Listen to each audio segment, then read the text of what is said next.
నిన్న జరిగిన పరిణామాల గురించి నిన్న మాట్లాడుకున్నాం. ఈరోజు కొన్ని కొత్త పరిణామాలు జరిగినట్టుగా వార్తలొస్తున్నాయి. అందులో ఒకటి మోడీ జగన్ మీద సీరియస్ అయ్యాడని ఒక వార్త వస్తుంది. అందుకని సాక్షి ఛానల్ లైసెన్సు ఆల్రెడీ 2 ఏళ్లుగా రెన్యువల్ కావట్లేదు. సో, అది రద్దయ్యే అవకాశం ఉంది. అది రద్దయితే సాక్షి ఛానల్ క్లోజ్ అయ్యే అవకాశం ఉంది. అంటే శాటిలైట్ ఛానెల్‌గా సాక్షి ఛానల్ ఉండకపోవచ్చు. అయితే అప్పుడు యూట్యూబ్ ఛానెల్‌గా ఉంటుంది. అయితే యూట్యూబ్ ఛానెల్‌గా కూడా అనుకుంటే దాన్ని బ్యాన్ చేయొచ్చు. ఎందుకంటే మనం చూసాము పాకిస్తాన్, ఇండియా వార్ అప్పుడు చాలా యూట్యూబ్ ఛానెల్‌ని అటు పాకిస్తాన్ నుంచి వస్తున్న యూట్యూబ్ ఛానెల్‌ని, ఇటు ఇండియా నుంచి వస్తున్న యూట్యూబ్ ఛానెల్‌ని చివరికి వైర్ లాంటి పత్రిక వెబ్‌సైట్ మ్యాగజైన్స్‌ని కూడా వాళ్ళు బ్యాన్ చేశారు. సో, అలాగా బ్యాన్ చేసే అవకాశం ఉంది. ఏదేమైనా సాక్షి ఛానల్‌కి అయితే గడ్డు పరిస్థితే అని చెప్పొచ్చు. అట్లాగే నిన్న గూడా సాక్షి ఛానల్ మీద రేణిగుంట, ఏలూరు ఇలాంటి ప్రాంతాల్లో దాడులు జరిగాయని వైసీపీ ఆరోపిస్తుంది. లేదు మీరే చేసుకొని మా మీద చెప్తున్నారని తెలుగుదేశం అంటుంది.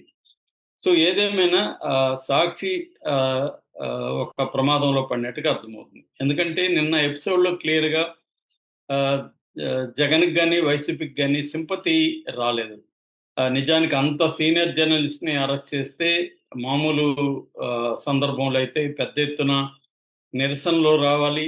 జర్నలిస్టు సంఘాలు కావచ్చు, జర్నలిస్టులందరూ గూడా దాన్ని నిరసించాలి.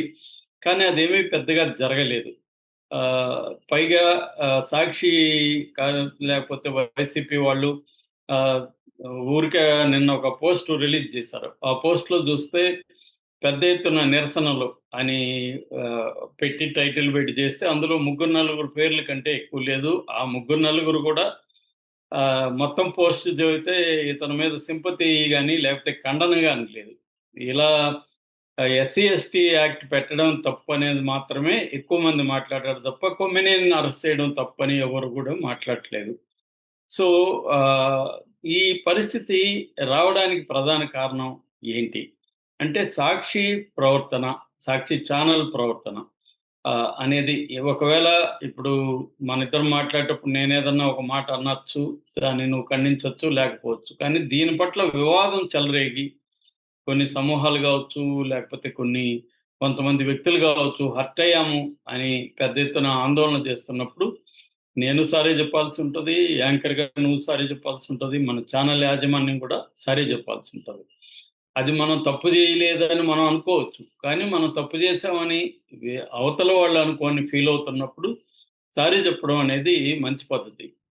కానీ ఈ మధ్య కాలంలో అవి జరగట్లేదు. మనం తమిళ్ నుంచి కన్నడ పుట్టిందని కమల్ హాసన్ చెప్పిన విషయంలో గూడా ఈవెన్ హైకోర్ట్ చెప్పినా గూడా కమల్ హాసన్ సారీ చెప్పట్లేదు.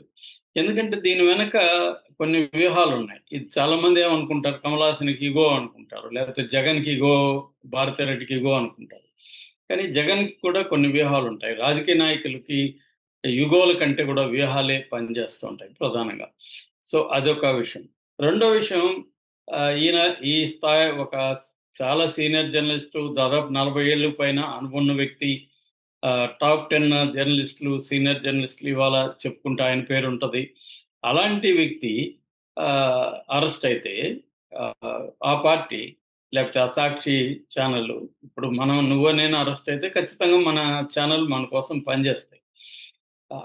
అది ఆహ్, సరిగ్గా చేయలేదనేది మళ్ళీ విమర్శ ఉంది. మళ్ళీ నిన్న నిజానికి ఆయన మీద 2, 3 సెక్షన్‌లు అనవసరమైన సెక్షన్‌లు పెట్టారు. మత కలహాలు చెలరేగే విధంగా మాట్లాడనేది ఒక సెక్షన్ అయితే, SC, ST atrocities prevention of atrocities అంటారు. SC, ST POA prevention of atrocities 1989 ఈ యాక్ట్ పెట్టారు ఆయన మీద.